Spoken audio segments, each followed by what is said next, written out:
नमस्कार दोस्तों, स्वागत है एक बार फिर से आज की बड़ी और ताजा खबरों में। आपको बता दें कि राहुल गांधी ने श्रीनगर में लाल चौक पर फहराया तिरंगा। प्रियंका गांधी सहित कई नेता रहे मौजूद। वहीं राहुल गांधी की भारत जोड़ो यात्रा का आज होगा ग्रैंड फिनाले। विपक्ष के बड़े नेता होंगे शामिल। वहीं उड़ीसा के स्वास्थ्य मंत्री नवकिशोर दास की अस्पताल में मौत, पुलिसकर्मी ने मारी थी गोली। वहीं बागेश्वर धाम वाले बाबा धीरेन्द्र शास्त्री के समर्थन में हिंदू संगठनों ने निकाली बड़ी रैली, उमड़ा जन सैलाब। वहीं लखनऊ में जलाई गई रामचरितमानस की प्रतियां, स्वामी प्रसाद मौर्य के समर्थन में किया जबरदस्त प्रदर्शन। वहीं चाचा शिवपाल सिंह यादव और स्वामी प्रसाद मौर्य को अखिलेश यादव ने दी बड़ी जिम्मेदारी, सपा की राष्ट्रीय कार्यकारिणी कर दी घोषित। वहीं बीजेपी विधायक टी राजा सिंह का विवादित बयान, बोले अब घंटा बजाने वाला नहीं बल्कि गला काटने वाला हिंदू बनने की जरूरत। और भी बड़ी खबरों को जानने के लिए वीडियो के एंड तक बने रहिए हमारे साथ। बस आपसे निवेदन है, कृपया वीडियो को लाइक कर दें, चैनल को सब्सक्राइब करें और घंटी बटन भी दबा दें। ये पहली बड़ी खबर, राहुल गांधी ने श्रीनगर में लाल चौक पर फहराया तिरंगा। प्रियंका गांधी सहित कई कांग्रेस नेता रहे मौजूद। आपको बता दें कि राहुल गांधी के नेतृत्व में कांग्रेस की भारत जोड़ो यात्रा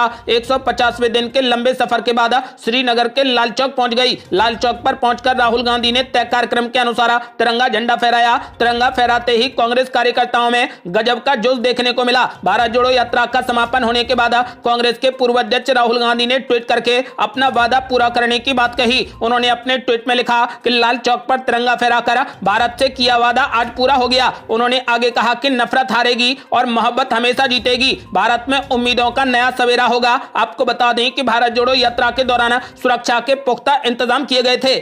अगली बड़ी खबर, 75 वर्ष पहले जवाहरलाल नेहरू ने लाल चौक पर फहराया था तिरंगा। अब राहुल गांधी ने दोहराया इतिहास। आपको बता दें कि कांग्रेस सांसद राहुल गांधी ने रविवार को कश्मीर के लाल चौक पर भारतीय तिरंगा फहरा दिया। इसके साथ ही ऐसा करने वाले वे कांग्रेस पार्टी के दूसरे नेता बन गए हैं। अब से 75 वर्ष पहले देश के पहले प्रधानमंत्री पंडित जवाहरलाल नेहरू ने लाल चौक पर तिरंगा फहराया था। इसके साथ ही उन्होंने इस मौके पर जम्मू कश्मीर के लोगों को आत्मनिर्णय के अधिकार का वादा भी किया था।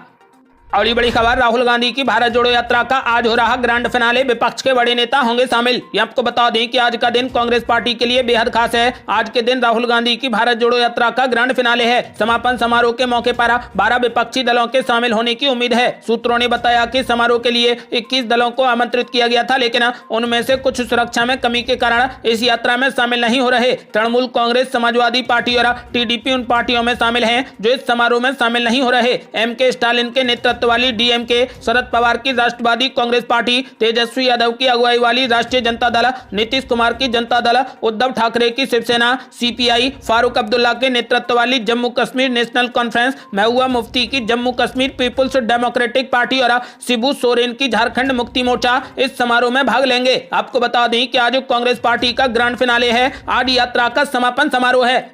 अगली बड़ी खबर, राहुल गांधी ने पीएम मोदी पर बोला जबरदस्त हमला। बोले प्रधानमंत्री जी, कश्मीरी पंडित पूछ रहे सवाल, इनके सवालों के दें जवाब। आपको बता दें कि भारत जोड़ो यात्रा अपने आखिरी दौर में है। जम्मू कश्मीर के श्रीनगर में आज ये यात्रा खत्म हो जाएगी। जम्मू कश्मीर में जब से ये यात्रा चली है तभी से राहुल गांधी ने कश्मीरी पंडितों के मुद्दे को जोर शोर से उठाया है। आज एक बार फिर राहुल गांधी ने कश्मीरी पंडितों के मुद्दे को उठाकर प्रधानमंत्री मोदी को आड़े हाथों ले लिया। राहुल गांधी ने ट्विटर पर एक वीडियो भी पोस्ट किया है। इस वीडियो में राहुल गांधी कश्मीरी पंडितों से बात करते नजर आ रहे हैं। कश्मीरी पंडित भी राहुल गांधी को अपनी समस्याएं बता रहे हैं। राहुल गांधी ने प्रधानमंत्री को आड़े हाथों लेते हुए ट्विटर पर लिखा कि आज कश्मीरी पंडित भाजपा सरकार से पूछ रहे हैं कि हमारा राजनीतिक इस्तेमाल करने के अलावा आपने हमारे लिए क्या किया है। राहुल गांधी ने प्रधानमंत्री मोदी से इसका जवाब मांगा है। अगली बड़ी खबर, राहुल गांधी ने गृह मंत्री अमित शाह पर भी बोला जबरदस्त हमला। बोले कश्मीर में हालात इतने अच्छे हैं तो लाल चौक तक पैदल क्यों नहीं जाते अमित शाह। ये आपको बता दें कि कांग्रेस की भारत जोड़ो यात्रा रविवार को अपने अंतिम पड़ाव जम्मू कश्मीर के श्रीनगर पहुंच गई। यहां पर यात्रा संयोजक राहुल गांधी ने तिरंगा झंडा फहराया, उसके बाद प्रेस कॉन्फ्रेंस की और एक बार फिर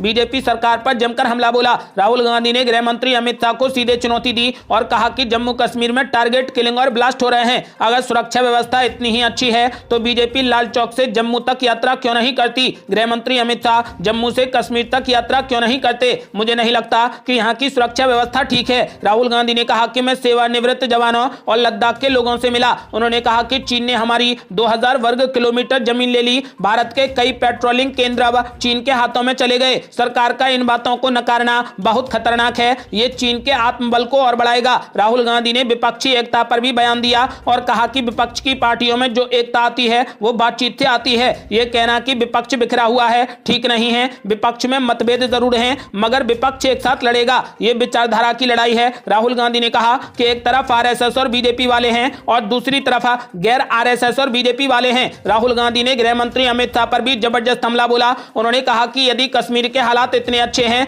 तो गृह मंत्री अमित शाह को लाल चौक तक पैदल जाना चाहिए। अगली बड़ी खबर, उड़ीसा के स्वास्थ्य मंत्री का निधन। सुरक्षा में तैनात एएसआई ने मारी थी गोली। मुख्यमंत्री नवीन पटनायक ने जताया दुख। ये आपको बता दें कि उड़ीसा के स्वास्थ्य मंत्री नवकिशोर दास का निधन हो गया। रविवार दोपहर में उन पर जानलेवा हमला किया गया था। ब्रजराज नगर के गांधी चौक में एक कार्यक्रम के दौरान उन पर फायरिंग की गई थी। इसके बाद नवकिशोर दास को गंभीर हालात में अस्पताल में भर्ती कराया गया। नवकिशोर दास के सीने पर गोली लगी थी। मुख्यमंत्री नवीन पटनायक ने मंत्री नवकिशोर दास के दुर्भाग्यपूर्ण निधन पर गहरा शोक व्यक्त किया है। उड़ीसा सीएमओ की ओर से जारी बयान में कहा गया है कि वे सरकार और पार्टी के लिए एक संपत्ति थे। उनका निधन उड़ीसा राज्य के लिए एक बड़ी क्षति है। आपको बता दें कि सहायक पुलिस उपनिरीक्षक एएसआई गोपाल दास ने मंत्री पर गोली चलाई थी। घटना में मंत्री घायल हो गए थे, उन्हें अस्पताल ले जाया गया। स्थानीय लोगों ने आरोपी एएसआई को पकड़ लिया और उसे पुलिस के हवाले कर दिया। एएसआई ने मंत्री पर गोली क्यों चलाई, इसका पता लगाने के लिए जांच शुरू कर दी गई है। आपको बता दें कि फिलहाल उड़ीसा के स्वास्थ्य मंत्री नवकिशोर दास का गोली लगने से निधन हो गया।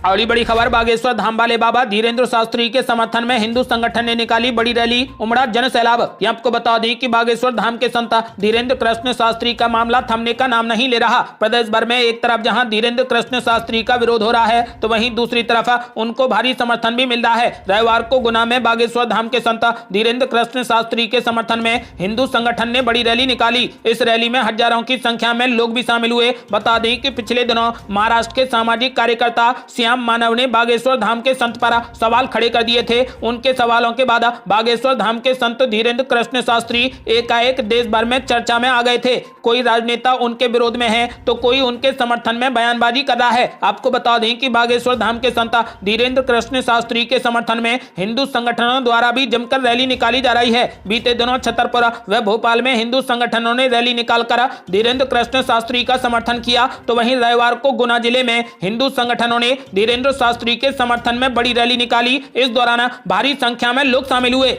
अगली बड़ी खबर, लखनऊ में जलाई गई रामचरितमानस की प्रतियां, स्वामी प्रसाद मौर्य के समर्थन में हुआ प्रदर्शन। ये आपको बता दें कि बिहार से शुरू हुआ रामचरितमानस विवाद अब थमने का नाम नहीं ले रहा। अब यूपी की राजधानी लखनऊ में रामचरितमानस की प्रतियां जलाई गईं। रामचरितमानस को लेकर समाजवादी पार्टी के नेता स्वामी प्रसाद मौर्य के दिए विवादित बयान के समर्थन में अब ओबीसी महासभा उतर आया है। ओबीसी महासभा ने लखनऊ में प्रदर्शन किया और रामचरितमानस की प्रतियों को जलाया। समाजवादी पार्टी के नेता स्वामी प्रसाद मौर्य ने कहा कि कई करोड़ लोग रामचरितमानस को नहीं पढ़ते, सब बकवास है, ये तुलसीदास ने अपनी खुशी के लिए लिखा है। स्वामी प्रसाद मौर्य यही नहीं रुके, उन्होंने कहा कि सरकार को इसका संज्ञान लेते हुए रामचरितमानस से जो आपत्तिजनक अंश हैं उसे बाहर करना चाहिए या फिर पूरी रामचरितमानस पुस्तक को ही बैन कर देना चाहिए। स्वामी प्रसाद मौर्य ने कहा कि तुलसीदास की रामचरितमानस में कुछ अंश ऐसे हैं जिन पर हमें आपत्ति है, क्योंकि किसी भी धर्म में किसी को भी गाली देने का कोई भी अधिकार नहीं है। स्वामी प्रसाद मौर्य के इस बयान के खिलाफ यूपी में धार्मिक भावनाएं भड़काने का केस भी दर्ज हो चुका है। आपको बता दें कि फिलहाल स्वामी प्रसाद मौर्य के समर्थन में अब कुछ लोग उतर आए हैं। अब यूपी की राजधानी लखनऊ में ओबीसी महासभा ने स्वामी प्रसाद मौर्य के दिए विवादित बयान के समर्थन में रामचरितमानस की प्रतियों को जलाकर जमकर विरोध प्रदर्शन किया है। अगली बड़ी खबर, चाचा शिवपाल यादव और स्वामी प्रसाद मौर्य को अखिलेश यादव ने दे दी बड़ी जिम्मेदारी, सपा की राष्ट्रीय कार्यकारिणी कर दी घोषित। आपको बता दें कि अखिलेश यादव के नेतृत्व में समाजवादी पार्टी की 62 सदस्यीय राष्ट्रीय कार्यकारिणी घोषित कर दी गई है। इस कार्यकारिणी में अखिलेश यादव ने सपा नेता और अपने चाचा शिवपाल यादव को बड़ी जिम्मेदारी दी है। सपा की राष्ट्रीय कार्यकारिणी में शिवपाल यादव को राष्ट्रीय महासचिव बनाया गया है। इसके साथ ही स्वामी प्रसाद मौर्य को भी राष्ट्रीय महासचिव की जिम्मेदारी दी गई है। समाजवादी पार्टी के राष्ट्रीय अध्यक्ष अखिलेश यादव समेत 62 नेताओं के इसमें नाम हैं। इस लिस्ट में आजम खान के साथ साथ रामचरितमानस पर बयान देकर विवाद खड़ा करने वाले स्वामी प्रसाद मौर्य भी शामिल हैं। राष्ट्रीय अध्यक्ष अखिलेश यादव के नेतृत्व में समाजवादी पार्टी की 62 सदस्यीय राष्ट्रीय कार्यकारिणी घोषित कर दी गई, जिसमें सपा नेता रामगोपाल यादव को राष्ट्रीय प्रमुख महासचिव की जिम्मेदारी दी गई है। इस कार्यकारिणी में अखिलेश यादव ने सपा नेता और अपने चाचा शिवपाल सिंह यादव को बड़ी जिम्मेदारी दी है। सपा की राष्ट्रीय कार्यकारिणी में शिवपाल यादव को राष्ट्रीय महासचिव बनाया गया है। इसके साथ ही स्वामी प्रसाद मौर्य को भी राष्ट्रीय महासचिव की जिम्मेदारी दी गई है। अगली बड़ी खबर, बीजेपी विधायक टी राजा सिंह का विवादित बयान। बोले अब घंटा बजाने वाला नहीं बल्कि गला काटने वाला हिंदू बनने की जरूरत। ये आपको बता दें कि अपने बयानों को लेकर अक्सर सुर्खियों में रहने वाले तेलंगाना बीजेपी के विधायक टी राजा सिंह ने एक बार फिर विवादित बयान दिया है। उन्होंने रविवार को कहा कि अब घंटा बजाने वाला नहीं बल्कि गला काटने वाला हिंदू बनने की जरूरत है। टी राजा सिंह मुंबई में हिंदू आक्रोश मोर्चे के कार्यक्रम में बोल रहे थे। हैदराबाद की गोशा महल सीट से बीजेपी विधायक टी राजा सिंह ने कहा कि जोमेटो, रैपिडो, टैक्सी, ओला, उबर से हिंदू लड़कियों का नंबर लिया जाता है और लव जिहाद किया जा रहा है। आप मुस्लिमों की दुकानों से सामान लेने से बचें। उन्होंने कहा कि मोदी जी से मेरी गुजारिश है कि हम दो हमारे दो हमें स्वीकार है, लेकिन ये मुस्लिमों पर भी लागू हो। बीजेपी विधायक ने आगे कहा कि हिंदुओं से गुजारिश है कि वो 1 रुपए का सामान हो या फिर 1 लाख रुपए का सामान सिर्फ हिंदुओं की दुकान से ही खरीदें। हाल ही में उन्होंने पुणे में कार्यक्रम में कहा था कि देश में लव जिहाद, अवैध धर्मांतरण, गौ हत्या आदि के मामले बढ़े हैं। मैं राज्य सरकार और केंद्र सरकार से लव जिहाद के खिलाफ कानून लाने की मांग करता हूं। अगली बड़ी खबर, लाल चौक पर ध्वजारोहण के बाद रणदीप सिंह सुरजेवाला ने पीएम मोदी पर बोला जबरदस्त हमला। बोले देश में ना तो नफरत चलेगी और ना ही बंटवारा। ये आपको बता दें कि राहुल गांधी ने रविवार दोपहर श्रीनगर के लाल चौक पर तिरंगा फहरा दिया। लाल चौक पर तिरंगा फहराने के बाद कांग्रेस पार्टी ने पीएम नरेंद्र मोदी और बीजेपी पर जमकर हमला बोला। कांग्रेस के वरिष्ठ नेता रणदीप सिंह सुरजेवाला ने कहा कि प्रधानमंत्री मोदी को अपने मन के चोर को देख लेना चाहिए तो उन्हें पता चल जाएगा कि देश में नफरत कौन फैला रहा है और देश का बंटवारा कौन कर रहा है। रणदीप सिंह सुरजेवाला ने लाल चौक पर पत्रकारों से बात करते हुए कहा कि आज देश में नफरत और डर का माहौल बना दिया गया है। उन्होंने इसके लिए मोदी सरकार को जिम्मेदार ठहराया। रणदीप सिंह सुरजेवाला ने कहा कि लाल चौक से भारत का तिरंगा फहराकर हमने ये दिखा दिया है कि ना तो नफरत चलेगी और ना ही बंटवारा और ना ही विभाजन। इस देश में प्रेम, मोहब्बत और भाईचारा चलेगा।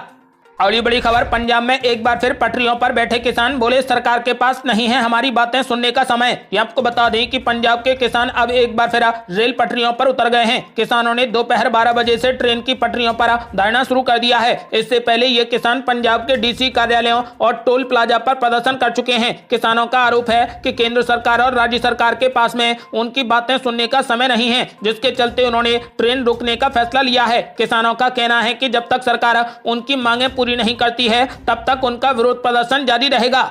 अगली बड़ी खबर, राहुल गांधी के लाल चौक पर तिरंगा फहराने पर बोले यूपी के उप मुख्यमंत्री आज कांग्रेस पार्टी भी बीजेपी पर गर्व कर रही होगी। ये आपको बता दें कि राहुल गांधी ने लाल चौक पर तिरंगा फहराया। अब इसको लेकर बीजेपी ने कांग्रेस पार्टी और राहुल गांधी को निशाने पर ले लिया है। उत्तर प्रदेश के उप मुख्यमंत्री ब्रजेश पाठक ने कहा कि कांग्रेस पार्टी भी आज बीजेपी पर गर्व कर रही होगी, क्योंकि बीजेपी ने ही आर्टिकल 370 हटाकर कश्मीर के लोगों को मौलिक अधिकार दिलाए हैं। ब्रजेश पाठक ने कहा कि प्रधानमंत्री नरेंद्र मोदी की अगुवाई में जम्मू कश्मीर में कानून का राज स्थापित हुआ है। अपने शासनकाल में राहुल गांधी को लाल चौक पर राष्ट्रीय ध्वज फहराने का मौका नहीं मिला। बीजेपी सरकार ने धारा 370 हटाकर कश्मीर के लोगों को मौलिक अधिकार दिलाए हैं। उन्होंने इस दौरान राहुल गांधी और कांग्रेस पार्टी पर हमला बोला। उन्होंने कहा कि आज राहुल गांधी भी लाल चौक पर तिरंगा फहराकर बीजेपी पर गर्व महसूस कर रहे होंगे।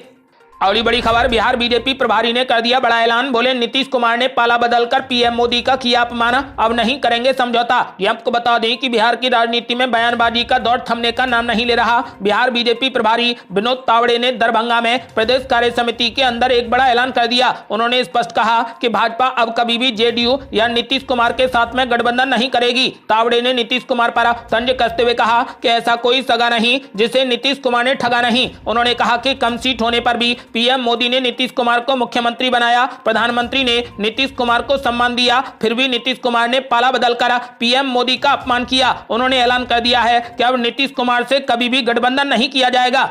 अगली बड़ी खबर, मेघालय चुनाव में कांग्रेस पार्टी ने खेल दिया बड़ा दांव, जारी कर दी उम्मीदवारों की फाइनल लिस्ट। ये आपको बता दें कि मेघालय में होने वाले विधानसभा चुनाव को लेकर सियासी पार्टियां कमर कस चुकी हैं। राज्य में 27 फरवरी को होने वाले चुनाव के लिए कांग्रेस पार्टी ने अपने उम्मीदवारों की फाइनल लिस्ट जारी कर दी है। कांग्रेस ने मेघालय विधानसभा चुनाव के लिए अपने उम्मीदवारों की अंतिम सूची जारी करते हुए 60 सीटों की विधानसभा के लिए 5 और उम्मीदवारों के नाम जारी कर दिए। पार्टी के एक वरिष्ठ नेता ने रविवार को इस बात की जानकारी दी। आपको बता दें कि इससे पहले पहले पार्टी ने 25 जनवरी को 60 सदस्यीय राज्य विधानसभा के लिए 55 उम्मीदवारों के नामों की घोषणा की थी। आपको बता दें कि मेघालय विधानसभा का चुनाव 27 फरवरी को होगा और नामांकन दाखिल करने की आखिरी तारीख 7 फरवरी है। इसके अलावा मतगणना 2 मार्च को होगी। अगली बड़ी खबर, कर्नाटक जीतने के लिए भाजपा ने उतारे क्षेत्रीय दिग्गज, विभिन्न राज्यों के नेताओं ने भी डाला डेरा।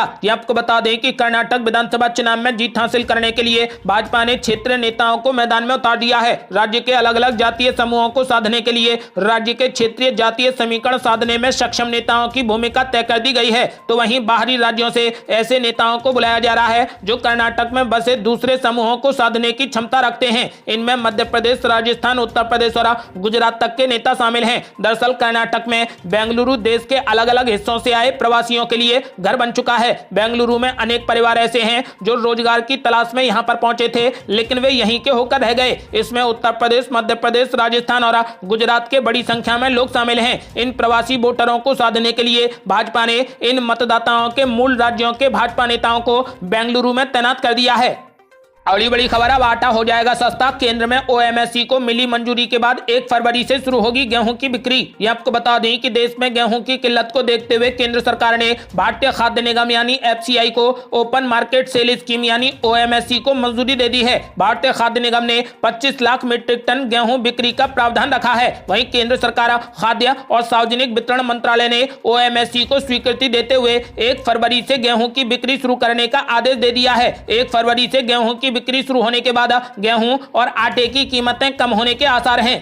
अगली बड़ी खबर, 6 करोड़ साल पुरानी सालग्राम शिला से होगा रामलला की मूर्तियों का निर्माण। नेपाल से लाई जा रही भारत। ये आपको बता दें कि अयोध्या में बन रहे भव्य राम मंदिर की मूर्तियों के लिए नेपाल के गंडकी नदी से सालग्राम शिलाएं लाई जा रही हैं। ऐसा दावा है कि ये शिलाएं 6 करोड़ साल पुरानी हैं। नेपाल की गंडकी नदी एकमात्र ऐसी नदी है जहां पर सालग्राम शिलाएं मिलती हैं। ये शिलाएं 2 टुकड़ों में हैं और उनका कुल वजन 127 क्विंटल है। हालांकि इस बारे में पुष्टि नहीं हो पाई है कि शिलाओं से बनी मूर्तियों को मंदिर के गर्भगृह में रखा जाएगा या फिर उनसे बाहरी मूर्तियां तैयार की जाएंगी। इन शिलाओं को एक खुले ट्रक में अयोध्या लाया जा रहा है। 26 जनवरी को ये शिलाएं नेपाल में ला दी गई थी। उन्हें 2 फरवरी तक अयोध्या लाया जाएगा। राम मंदिर ट्रस्ट के ट्रस्टी कामेश्वर चौपाल ने कहा कि हमें अभी शिलाओं को अयोध्या लाने के लिए कहा गया है। शिलाओं के अयोध्या पहुंचने के बाद ट्रस्ट अपना काम करेगा। सालग्रामी नदी से निकाली गई ये दोनों शिलाएं करीब 6 करोड़ साल पुरानी बताई जा रही हैं।